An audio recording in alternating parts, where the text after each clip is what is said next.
Happy Sunday, everyone, and welcome to Accurate Opinions. I am your host, Hope Murray. I want to start this segment off by saying my thoughts and prayers are with each and every family all over who's trying to find ways to move forward after a loss of a loved one from a myriad of tragedies that's happened over the past few weeks. Happy Sunday, everyone. Our topic of discussion today is self-care, coping, and resilience during trying times. Please welcome my guest, Dr. Carla Sutton Moore. Dr. Moore is a counseling psychologist, licensed professional counselor, and founder and clinical director of More to Life Counseling and Consulting, LLC. In addition to clinical practice, assessment, and consultation, Dr. Moore continues to hone her knowledge base through active engagement in research-related interests in trauma and trauma treatment, including racial trauma and trauma specific to first responders, and culturally responsive interventions and public service to ensure that she provides the best care and guidance to her clients, both individually and in organizations. Dr. Moore, welcome. Give us one moment. Dr. Moore, in trauma and trauma treatment, dialed in here, including racial trauma and trauma specific to first responders, and culturally responsive. I'm sorry. So we're going to give us a second. We're going to get Dr. Moore. Can you hear me, Dr. Moore? I can hear you. Thank you, and I can hear you too. Welcome. I'm so sorry about that technical difficulties there. That's okay. It was just a little. It was feedback and an echo, so I wasn't sure if I could hear it or if you heard it on your end. So okay, no problem. So all is well with you today? Yes, ma'am. All is well. Very good, very good. So we're talking about self-care, coping, and resilience during trying times.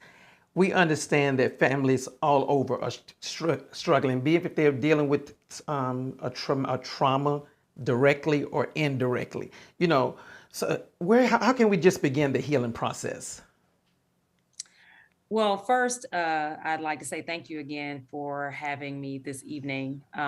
It is truly a pleasure to come on and talk about something that I'm truly passionate about, and that is the mental health and wellness of people.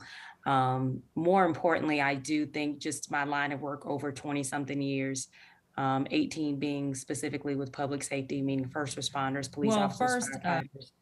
I think people kind of underestimate the importance of taking care of your brain, like your mind, your psychological and emotional health and well-being. I also do a lot of work specific, I think you mentioned it, trauma, specifically from a cultural perspective. So traumatic experiences and racialized trauma with people of color. So again, I think just I'm passionate about the work that I do because a lot of times we talk about working out and our physical health. Um, but interestingly enough, we get to transplant our heart. You know, you have heart transplants, liver transplants, lung transplants. Don't think we've heard of many brain transplants, right? I Right. think the study with monkeys where they did a brain transplant, or the movie Get Out where there was a brain transplant. But realistically speaking, you know, all jokes aside, this is the one thing that you really have to take good care of because it really affects your body and your soul. Your mind affects your body and your soul. It's all in one. And so I really want to kind of hone in on the importance of taking care of your emotional and psychological health. I think the first step, back to your question, the first step to beginning the healing process with everything that has gone on, from civil unrest and racial injustices to the pandemic, to, you know, mass shootings over years that have picked up over and over. Just when you think there is some answers or some resolution or some light at the end of the tunnel, there's always these things that happen that not may or may not directly impact us, but it takes a toll on us. I think the first step is acknowledging that it is taking a toll on you. The first step is acknowledging that it is in fact touching your life from an emotional perspective. It's something that you think about when it comes to your safety when you're out and about, or something that you think about when you're just trying to decide whether you should wear your mask or not. Just these little things kind of I guess, tap away at our mental health and wellness on a day-to-day basis. And the first step is really acknowledging that, being aware of how you're feeling and how you're going about your day-to-day, and then taking some time to really kind of set aside time for yourself after you acknowledge it and figure out what's going to help you feel better and think about things differently and take care of yourself. So You know, that's good information. Let me ask a quick question here because I know there's a lot of steps when you're dealing with emotional trauma, and mhm. you don't want to be judged. You don't want to be considered, you know, like crazy or anything. Mhm, I'm sure there's mhm, different styles to coping. What are some mhm. healthy ways of coping? So, you don't want to be labeled as crazy, right? So people are always saying like, I don't want to go to a therapist, or I don't want to, I don't want to set aside time to talk to someone because nothing's wrong with me. But your mental health and wellness is really about daily things that you do to take care of yourself. Anything from like deep breathing and meditating. When I say meditating, I'm not saying you have to, sit in a circle and, you know, hold hands with someone and sing kumbaya or be in deep thought. Meditating could literally be you taking a walk and listening to nothing but nature.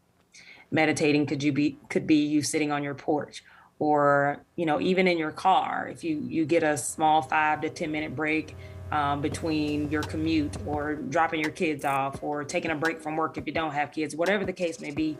Literally taking a moment of peace and serenity. We can call it mindfulness. We can call it meditation. Mindfulness is being more present and mindful about what you're doing. So if you're literally eating a meal, take the time to enjoy the meal and not just rushing through it and scuffing through it to get to the next thing. Being mindful about your present moment.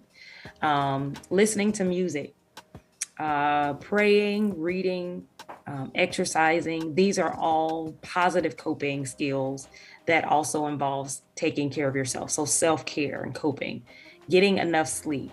Don't underestimate the importance of sleep, your sleep regimen.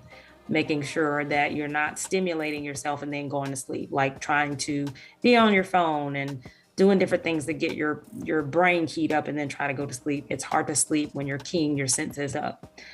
Socializing with friends and connecting with family, people that you feel connected to, engaging in a hobby, and of course, talking with a counselor or someone that you feel have an impartial kind of way of giving you feedback and being there for you for a sounding board. So those are just some healthy coping mechanisms. I like when you implemented that word sounding board. I was talking to a friend a couple of days ago, and she was telling me, she said, Jeff, it's always good to have a thought partner. And I like to use the language of bouncing it off of you, but I never thought about it like, a thought partner. What am I thinking? It's kind of like, when you getting ready to do that big speech, you want to read it over with somebody. It's the same thing when we're dealing. Hey, this is what I'm going through right now. These are my thoughts. That's right. I'm not necessarily on a cliff, but I hope that, that someone would just tell me, hey, this seems a little deeper than just, friends. You might need to talk to someone. I think that's important. That's So right. having said that, as individuals, I understand it's your profession, but as individuals with family members, what are some signs that we can recognize when our family members are having a traumatic experience or going through something that's just not normal?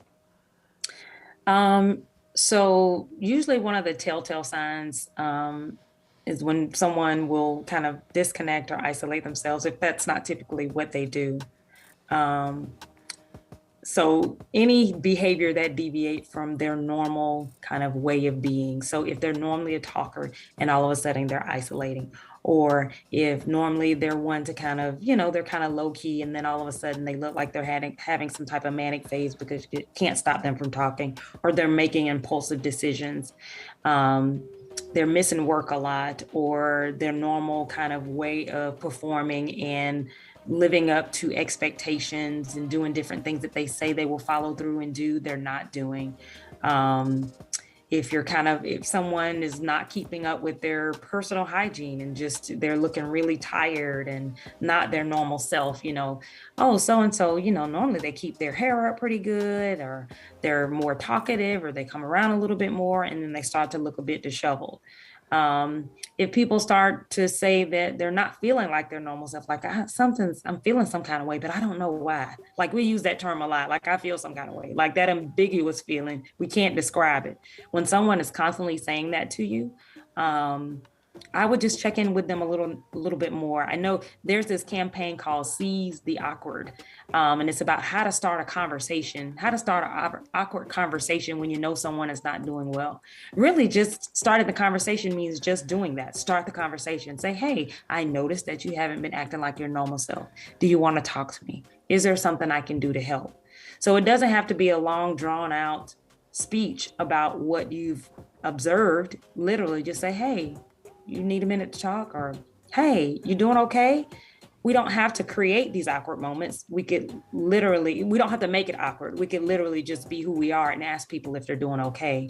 Another telltale sign, if someone is a drinker and you notice that their drinking tremendously increases, or just even significantly increase enough for you to kind of say, wait a minute, every time I turn around, they're having happy hour, or every time I turn around, they're meeting some friends, or every time I turn around, they're saying that they killed a bottle of wine last night at home. Increased drinking, increased smoking.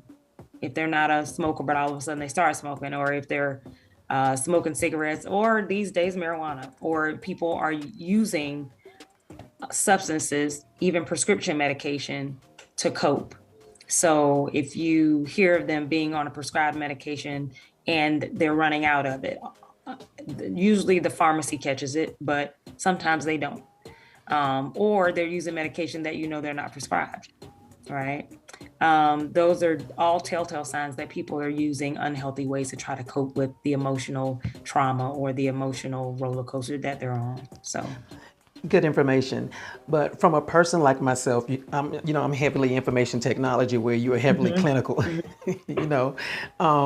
So if I notice these things, so when does it go from, hey, do you want to talk, to, hey, you need to see someone professionally?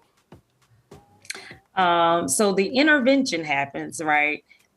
when several people have been impacted, because everybody starts to, what you don't realize is that you're not the only one noticing it. Their best friend noticed it, or their coworker noticed it.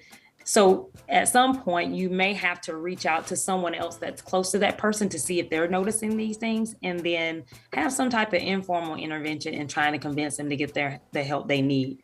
Of course, we can't make people do anything that they don't want to do per se, unless there's imminent risk. If you know someone is at risk of harming themselves or someone else,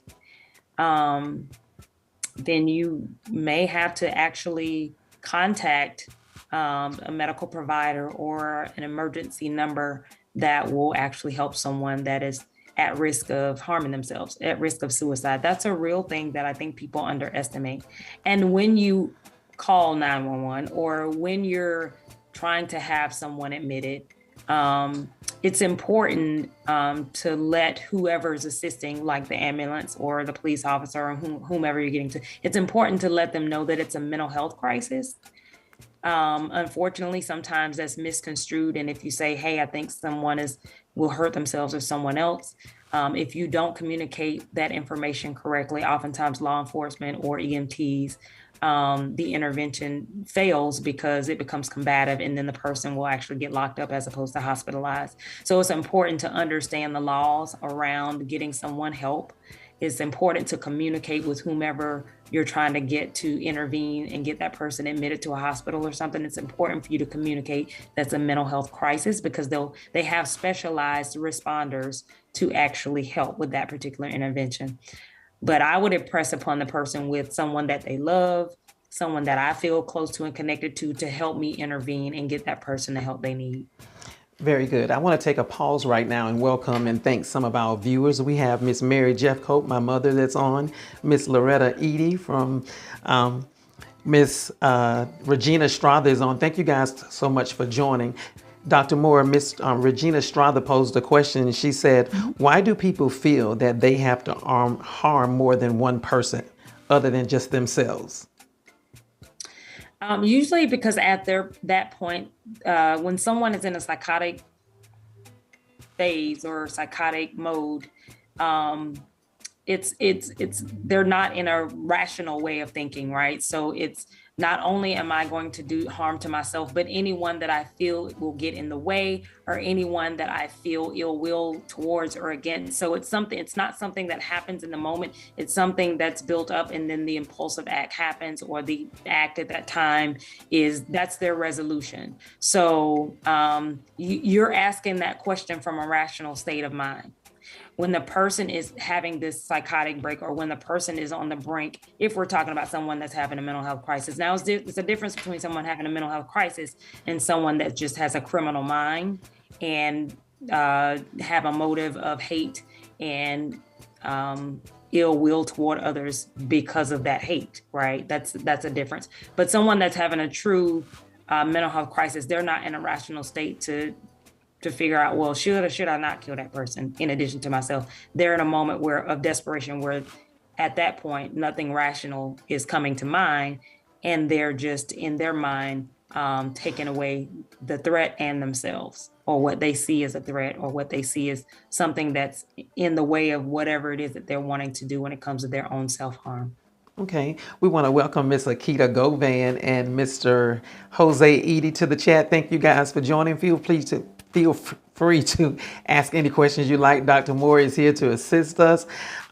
Dr. Moore, so when we're reaching out to get this help for our loved ones, or friend, or neighbor, family member, whomever it may be, when we feel like we have to get to that 911 call, or we need to get to someone like yourself, a clinical psychologist, should we have that talk with the actual person who's experiencing the mental health illness before making the call to 911? No, if it's an imminent risk, no. I mean, I will inform them that I'm getting them some help, and that I'll have, professionals or someone that I trust and that I'm hoping that they will give the opportunity to help them. You're getting some assistance. I wouldn't necessarily say I'm going to have you hospitalized, or I'm going to have you taken somewhere, but I'll say, is someone I'm calling someone to help that's probably better suited to help me and you think through this crisis that we're dealing with. And so I did call for help. I did call because I don't, I'm looking out for your best interest, and I'm not equipped to really take care of you the way you need to be taken care of. And so I'm just calling for some help so that we can both figure out what's the next step or best things that we can do to get you some assistance. But Very to good. actually say that without calling, I think I would say that when I know someone is almost there. Right, right. Just to avoid a flight risk or anything like that, or anything major happening. But I would kind of give them a heads up. The element of surprise may make things worse. So I would let them know, but letting them know that you're just getting some more support and some more help. I think that's good information, definitely good advice. Let's transition a little bit more to those of us who are indirectly affected. Okay. We know there's the person who's experiencing, we're that, who's experiencing the trauma, or even the family member who have a member that's experienced. But then there's some of us, over the past few weeks, I've had countless conversations with different people who've said that they, it's like something about them is off, because of what's going on in the world. They Right. feel like, is it more than I can do? My heart is burning for this mother, or my heart is burning for these parents, these families. I mean, we don't have to name any particular isolated incident. There's several. So is it normal for me to experience, let's just say, sleep apnea or any form of restlessness because of everything that's going on? Absolutely, absolutely. Because it's about the anxiety of the anticipation of something else happening or not feeling settled, right? And so on some level, you have to find ways to decompress, really. So when I'm talking about positive coping, I'm really talking about on a day-to-day basis, you have to find ways to replenish yourself. You have to find ways to pour into your health and wellness. The same thing, you know how you hydrate yourself every day? I need enough water in my system every day. You need enough self-care and coping in your system every day so that you don't become emotionally dehydrated, right? The same concept. We always think of our physical health and fail to realize the importance of our mental health. And honestly, what happens is when you neglect your mental health, you're really changing the chemical makeup of your brain, just like you would if you're neglecting your physical health. So when we have increased cortisol, which is like a stress hormone, which is a negative hormone in our body, cortisol really tears away at our immune system. It's a chemical that shuts down our memory. It's a chemical that it keeps us in a state of anxiety and really alarm. It's an alarm state. But the more we pour into ourselves when it comes to self-care and coping, mindfulness, walking, taking times and opportunities to talk to people that we love and connect to those that we feel close to. Those are all things that we can do on a day-to-day basis that will actually cause that cortisol to decrease. That stress hormone will decrease. You have to increase your endorphins, which are the happy chemicals. When people talk about, people think about happy chemicals and endorphins when they talk about kissing the person you love and things like that. They always talk about those. But smiling, going for a walk, getting some fresh air, watching a funny movie, listening to something funny on the radio, literally the endorphins counteract the cortisol. And so we take for granted the day-to-day things that we can do to really keep ourselves in a positive state, because it can become overwhelming hearing about all the different things that we have going on from day to day. Really, even adopting the attitude of gratitude, journaling, writing things that are positive and helpful to you. Affirmations. I usually do self affirmations. I think of positive things to say to myself and my children on a day-to-day basis to keep us in a positive state of mind, even when things seem dismal, like there's no light at the end of the tunnel. There are things that I try to remind myself spiritually, physically, emotionally, that I have to do in order to keep myself in a positive state. Because what that does is build my resilience. I don't know if people talk about resilience all the time, and resilience is really what you've done as a lifestyle, what you've engaged in a lifestyle in order to bounce back from something, is the ability to bounce back in the face of adversity or challenging times or trauma or tragedy. Resilience involves adapting and personally growing from challenges. But in order to do that, you really have to find a way to mitigate that stress by engaging in day-to-day healthy coping. It does not mean that you won't experience stress. It does not mean that you won't experience pain. Resilience is learned and can be developed.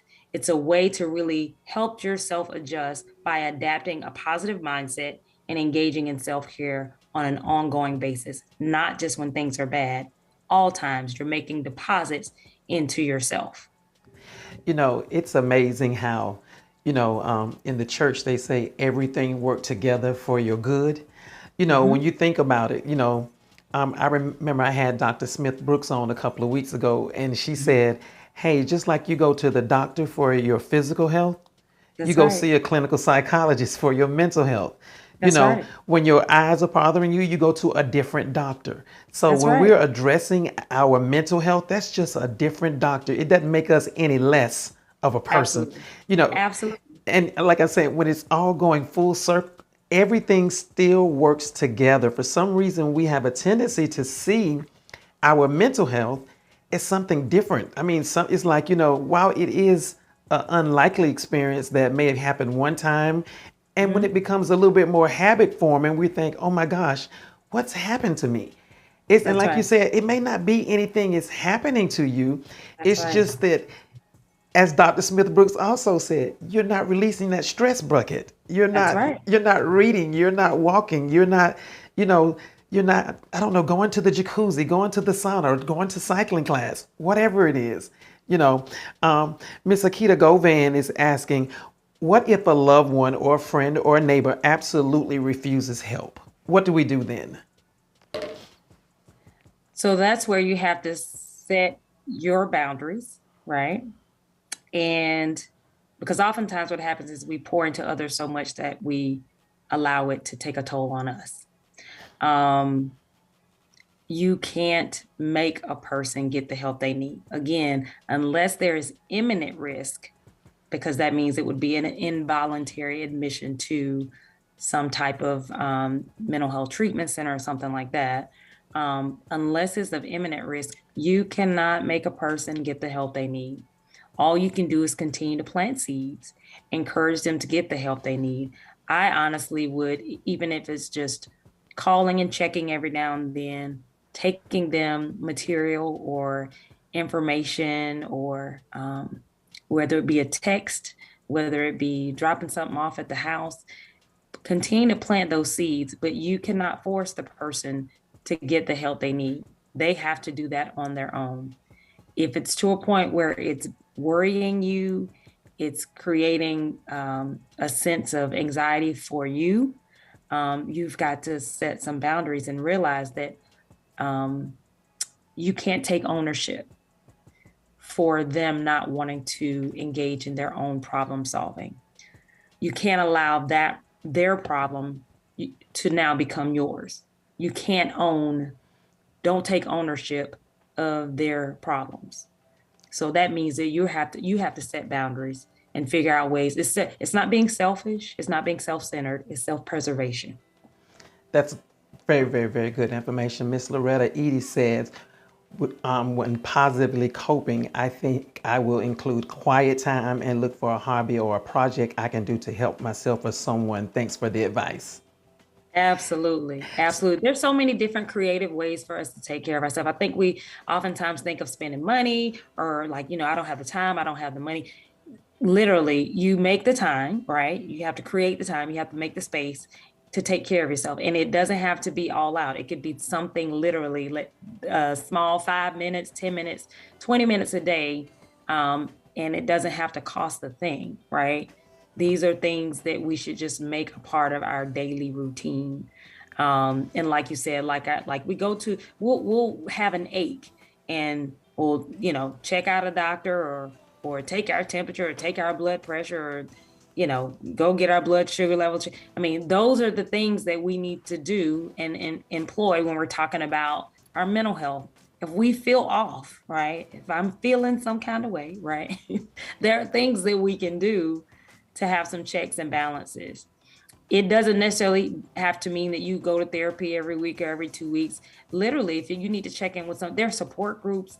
There are therapy groups that you can check in. Now they have them virtual that you can listen in on. I mean, of course, sometimes they're at a low cost. If you have insurance, most of the time you just pay your $20 or $30 copay for therapy, for group therapy or individual therapy. But it's worth it because otherwise you'll be paying for it on the back end. I promise you. You either pay it forward, pay it forward now by engaging in self-care and taking care of yourself, or you'll pay for it on the back end. That's true, and just like it works in all other ways in life as well. What we do on the front end, we pay off with on the back end. Miss Regina said, awesome explanation and answers. One other thing I wanted to ask you as we try to hasten to a close. This is very good information. You guys keep the answers and keep the questions coming. And what we don't get on this segment, we'll definitely get it for you and get it back out to you. So what advice do you recommend for breaking the stigma, especially in the community? Oh, that's a great question. So of course I deal with probably the most difficult population it is to deal with, and that's police officers and firefighters, because everybody's so tough. Firefighters feel like they're there to help the community. They don't need help themselves. Police officers feel like, they're there to police and break nothing. Everybody has a type A personality, macho, they don't want help. And so really in dealing with that population, what I would encourage our community to do, again, especially people of color, is to make mental health and wellness a part of our culture, a part of our day-to-day, embedded in everything that we offer our community. When we're having health fairs and all of these things that we're having at church, and we're having these workshops, and we're doing things for the communities like, festivals and carnivals and block parties and things, embedded in our day-to-day. When you are talking with your children, and you're talking with them about how to take care of themselves from a hygiene perspective, you also talk about their emotional health. It starts from the time our children are small, when they see how we engage with each other, when they see how we talk about what it means to be emotionally well. Again, we talk about physical health all the time. Making emotional health part of your day-to-day conversation with your children, just like you would their physical health, is how you normalize and destigmatize what it means to engage in mental health and wellness. What happens, unfortunately, is that we're reactive instead of proactive. We end up talking about mental health when Uncle Earl had to go to treatment or had to go to jail because he was locked up for something that he should have been getting mental health for. So we're reactive. We usually see things on the back end when someone's, really at this point decompensating. Let's be more proactive. Let's talk about wellness and self-care and mental health well-being on the front end. If you embed it in what we do on a day-to-day basis, talking about it in our community, talking about it in our schools, again, we have to be the voice and the advocate to push these things. Because when I say we, meaning the people that are here that are actually understanding the importance of what it means to be mentally healthy. We have to be the advocates for our children, for our community, put the information out there. What you're doing right now with these podcasts, I am so, so glad, so inspired. I'm hopeful that it will, reach the masses, because this information, social media, this information is really a way to create a sense of normalcy about mental health. Having podcasts, putting it out on social media, talking about it in our schools, talking about it in our communities, not necessarily that something is wrong, reiterating the fact that something's right when you're taking care of ourselves on the front end. Dr. Moore, let me tell you, I never expected to get this much out of it. Of course, I'm here to help the people. You and I was talking about that yesterday. I just want to help. I want to help somebody. And that somebody could very well be me. And while there is a part of me that hurt for every family near and far that suffered, I'm still trying to find people like yourself, other people who can come and talk. And we're just trying to get the information out there. So I am majorly grateful for your presence, for your expertise, willingness to come and share it. Sometimes people have to go pay to get information like this. And I just thank you for your openness and willingness. It's been a great segment. And I really, really, really appreciate you. I can't say it enough. And thank you so much. I want to tell you that that last good question that was asked came from Miss Akita Govan. I didn't say it initially. I forgot to mention it, but that was her question. Is there Thank you. anything you want to share, any tips or anything you want to leave before we close? No, again, I thank you all for the great questions. I hope I've answered them. I know we have a lot on our minds and our hearts, especially when we wanted to help others. That seemed to be a pretty common question these days, like how can I help someone? But making, if you see the slightest sign that someone need help, just start out with a simple conversation and offer them small tidbits, taking them out to encourage them to engage in self-care because they actually may be thinking about it too deeply. Like we've made mental health too deep, right? So keeping it simple when you talk with people. I appreciate everything that you're doing again, Ms. Jeffco. I really do because I think it goes without saying that we don't get this enough. Um, and I appreciate your platform. I will do this over and over again if I need to, because for me, it's about the work. I'm passionate about what I do. And whether there's a fee associated with the services I provide or not, I'm always willing to be available to share and educate. Part of our problem is that we don't educate each other and educate ourselves on what needs to happen in order to keep ourselves in a healthy space, both physically and psychologically. So I appreciate this. I appreciate you for having me. Again, resilience is not learned, it's developed. So being resilient means that you will continue to feed into yourself through self-care, connecting yourself with others, engaging in positive habits, making mental health and well-being a daily thing to do and not something that happens when we're bursting at the seams. Let's be proactive and not reactive. Let's love on each other, care for each other. And honestly, I'm a spiritual person. So all of this to me is about love and what my father has told me to do and all the things that I do from a day-to-day basis. So let's be kind to each other, be human and be kind to all mankind. Thank you so much. Mary Jeffcoat said, excellent segment, thoroughly enjoyed it. And Miss Loretta Easy said, Miss Dr. Moore, thank you, and AAMG for discussing this. And Thank you. you guys, the audience, thank you so much. We could not do this without you. I can sit here and come up with questions all day, but it's what's on your mind. We don't know. My experience with a loved one may not be the same as your experience with a loved one. So thanking you for coming and asking and getting the tools to use. You guys take care. Thank you for joining us. Be sure to share. Come back next week. We'll be having another discussion. Of course, I think next week we're just talking about elderly care, but we'll let you know more about that later on. You guys take care. Be blessed. I love you, and bye-bye.